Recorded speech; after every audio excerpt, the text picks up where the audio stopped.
बिस्मिल्लाहिर्रहमानिर्रहीम। मैं आपको यकीन दिलाना चाहता हूँ कि हुँ, अगले अगले जो आने वाले हफ्ते हैं और जो दिन हैं, वो पाकिस्तान की मैक्रो हुँ, इकोनॉमिक स्टेबिलिटी की बहाली के दिन हैं। जहाँ हमें पीटीआई ने पिछले 1 साल के अंदर जो 20 अरब डॉलर के जो 20 इशारिया कुछ अरब डॉलर के रिज़र्व्स थे अगस्त 2021 में, और जब हमें हुकूमत मिली तो वो 10.8 अरब डॉलर के रह गए थे सिर्फ। यानी कि चंद माह में 9 अरब डॉलर से रिज़र्व, और इनकी जो आईएमएफ की डिलेज चलती रही, फिर जो इन्होंने मिनी बजट दिया जनवरी में, फिर उससे यू टर्न ले लिया, फिर प्राइसेस फ्रीज कर ली, अपने मुआहदों से ये हट गए। तो अब जो आने वाले दिन हैं उसमें चाइना का जो ये तकरीबन लगभग 2.5 अरब डॉलर का ये जो लोन है ये भी रिलीज हो जाएगा। इसके ऊपर जो फाइनेंस मिनिस्टर हैं मिफ्ता साहब, उन्होंने पहले ही अनाउंसमेंट दे दी है कि ये आने वाले चंद दिनों के अंदर, ये जो मंगल बुध के अंदर हमें उम्मीद है कि ये पैसे भी पाकिस्तान में आ जाएंगे। इसी तरह जो आईएमएफ के साथ स्टाफ लेवल की जो एग्रीमेंट है हुँ, वो भी फाइनल स्टेजेस में है। देखें, सबसे पहले तो मैं हकायक दोबारा रखना चाहूंगा। हुँ, देखें, हम अपनी मर्जी से कहें कि 22 अरब डॉलर के रिजर्व थे, तो आप स्टेट बैंक की वेबसाइट खोलें, उसमें 8 अप्रैल को जब हमें हुकूमत मिली तो 10.8 अरब डॉलर थे। हुँ। अब ये जितना झूठ बोले इनकी मर्जी है, लेकिन आप प्लीज स्टेट बैंक के फिगर्स अपने पास रखा करें नहीं, वो उनकी मार्च के वेबसाइट से, महीने से ताकि जब ये बताते हैं। वो कहते हैं फरवरी-मार्च से देखेंगे जब हमारे पास तहरीक-ए-अदम-एतमाद आई, उससे पहले आप देखें।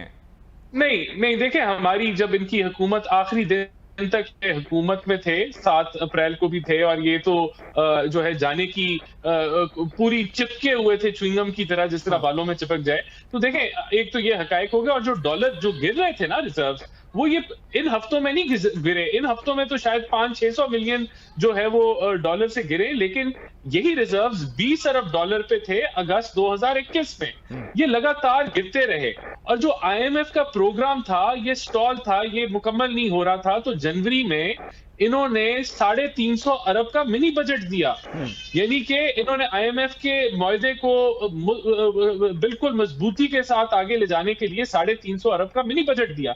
और फिर फरवरी में आके इन्होंने यू टर्न ले लिया, इन्होंने वो सारे मुआहदों पे पानी फेर दिया और पाकिस्तान को मैक्रो इकोनॉमिक इंस्टेबिलिटी की तरफ धकेल दिया। हुँ, अब आपके पास कोई रास्ता नहीं था। ये तो एक हो गया ना, करंट अकाउंट डेफिसिट आपका 16 अरब, फिर आपकी डेट रीपेमेंट्स इस फाइनेंशियल ईयर में 12 अरब की, यानी कि 30 अरब, 28 से 30 अरब डॉलर की रिक्वायरमेंट थी जो इन्होंने नहीं पूरी की। हुँ, ये डिले करते रहे। एक ये क्राइसिस आ गया बैलेंस ऑफ पेमेंट का। दूसरा क्राइसिस क्या था, इन्होंने 4000 अरब का फिस्कल डेफिसिट बजट किया हुआ हुँ, था, वो निकला है 5100, यानी कि 1100 अरब से तजावज कर दिया। वहां भी खसारे। फिर इन्होंने करने थे जो जो रिफॉर्म्स करने थे पावर सेक्टर में, वो 1100 अरब का सर्कुलर डेट ये 2500 अरब पे छोड़ के गए। तो तबाही के दहाने पे कुएं में धक्का तो मईशत को इन्होंने दे दिया था। हुँ, अब ये उसके ऊपर ड्रामा कर रहे हैं, अब ये उस पर तमाशा लगा रहे हैं। अब हमारे पास दो रास्ते थे। हुँ, एक रास्ता था श्रीलंका वाला, क्योंकि बैलेंस ऑफ पेमेंट क्राइसिस है।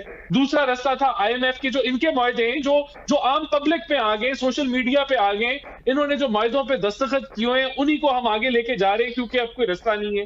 ये उससे यू टर्न ले गया था। इन्होंने जो फरवरी में प्राइसेस फ्रीज किए और यू टर्न लिया और डिले किया ना, देखिए, फरवरी का महीना, नहीं, राना मार्च का साहब उसमें महीना, एक बात अप्रैल है का ना, महीना। उसमें एक बात है। जब आप एक चलती हुई गवर्नमेंट को कहेंगे कि हम आपको रिप्लेस करेंगे, तो फिर उसका बाकी बर्डन्स, बाकी भी लायबिलिटीज तो लेनी पड़ेगी ना फिर आपको।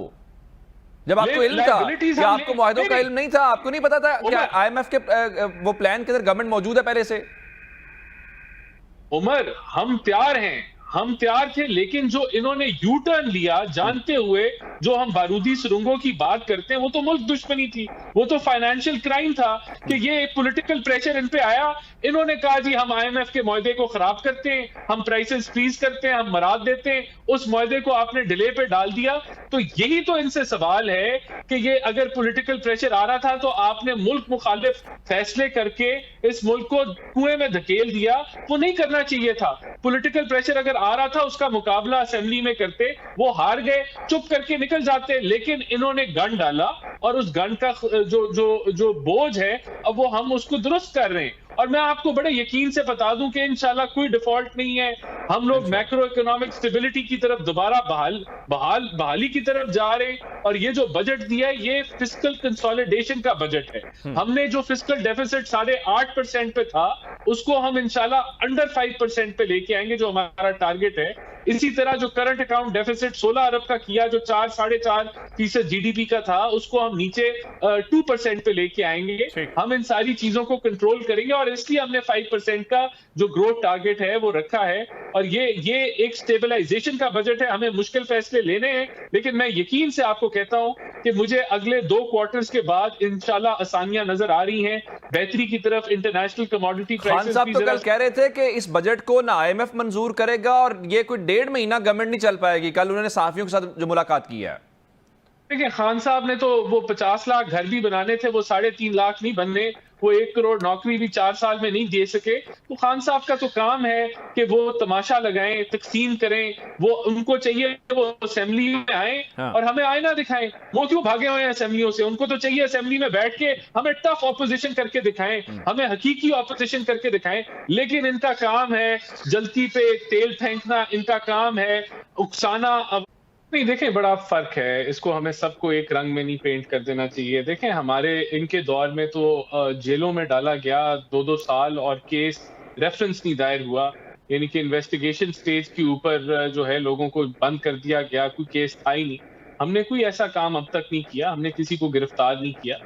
अब केसेस अगर अदारे बना रहे हैं, उनकी तहकीक होगी। इस चीज की मैं आपको यकीन दहानी दिलाता हूं कि किसी को हम बिला वजह नहीं उठाएंगे, किसी को हम 2-2 साल या 16-16 महीने, जिस तरह खाकान अब्बासी हो गए, जिस तरह राना सनाउल्लाह के ऊपर हीरोइन डाल दी है, मिफ्ता इस्माइल, एहसन इकबाल, हमजा शहबाज ने 2 साल जेल काटी लगभग। तो ये काम नहीं होगा। बाकी तहकीक अकाउंटेबिलिटी के अंदर अगर अदारे इंडिपेंडेंटली कोई केस किसी पे बनाते हैं तो आप जवाब दें। आपके पास अदालतें हैं, आपके पास सब कुछ है। आपको जो है अगर बिला वजह किसी को गिरफ्तार कर लें वो गलत है, वो नहीं होगा। दूसरा, देखिए, मैं समझता हूं कि आपकी जो अकाउंटेबिलिटी है क्रॉस द बोर्ड होनी चाहिए और हमें बोगस प्रोपेगेंडा नहीं करना चाहिए। सर, ये क्रॉस द बोर्ड आप भी कह रहे हैं, क्रॉस द बोर्ड पीटीआई कहती थी, जो ऑपोजिशन में होते हैं सिर्फ उन्हीं की अकाउंटेबिलिटी क्यों होती है? नहीं, देखिए, मैं जो पॉइंट रेज कर रहा था ना, जिस तरह अभी ये प्रोपेगेंडा कर रहे थे मकसूद चपरासी का, वो यूएई में उसकी डेथ हुई, यूएई में उसका जो है वो डेथ सर्टिफिकेट बना, यानी कि यूएई की हुकूमत जो है वो मिली हुई है नून लीग के साथ। ये किस तरह के भोंडे इल्जाम लगाते हैं। इसी तरह जो वो कह रहे हैं एफआईए की बंदे की वो उसको कत्ल कर दिया गया, तो ये भी आप करें, एफआईआर दर्ज कराएं, आप पोस्टमार्टम कराते, आप पहुंचते उधर। यानी कि ये बोगस लोगों को गुमराह करने के जो ये प्रोपेगेंडाज हैं, ये मैं समझता हूं कि इससे हमें बाहर निकलना चाहिए। इन्होंने 4 साल एक फाशिज्म के जरिए इन्होंने हुकूमत चलाई, जिसमें इन्होंने रगड़ा निकाला ऑपोजिशन का, वो हम नहीं करने जा रहे। अदारे इंडिपेंडेंट हैं, वो अपने केसेस बनाएंगे। किसी की गिरफ्तारी अगर होती है बिला वजह उसको जेल में डाल दें और वो 2-2 साल के लिए गायब कर लें तो मैं मुजम्मत करूंगा। यानी आपके दौर में रियायत सिर्फ यह है कि जेल में नहीं डाला जाएगा, केसेस वैसेस बनेंगे। वो अदारे इंडिपेंडेंटली अपना काम बनाएंगे, करेंगे। वो वहां आपके पास राइट होता है कि आप अपना डिफेंड करें, आप अपनी डिफेंस पेश करें, और जब केस साबित हो जाए या उसके करीब पहुंचे तो बंदा गिरफ्तार तो होना ही होता है। लेकिन उससे पहले अगर आप इन्वेस्टिगेशन स्टेज पे महीनों किसी को बंद कर देंगे तो मैं प्रोटेस्ट करूंगा आपके साथ।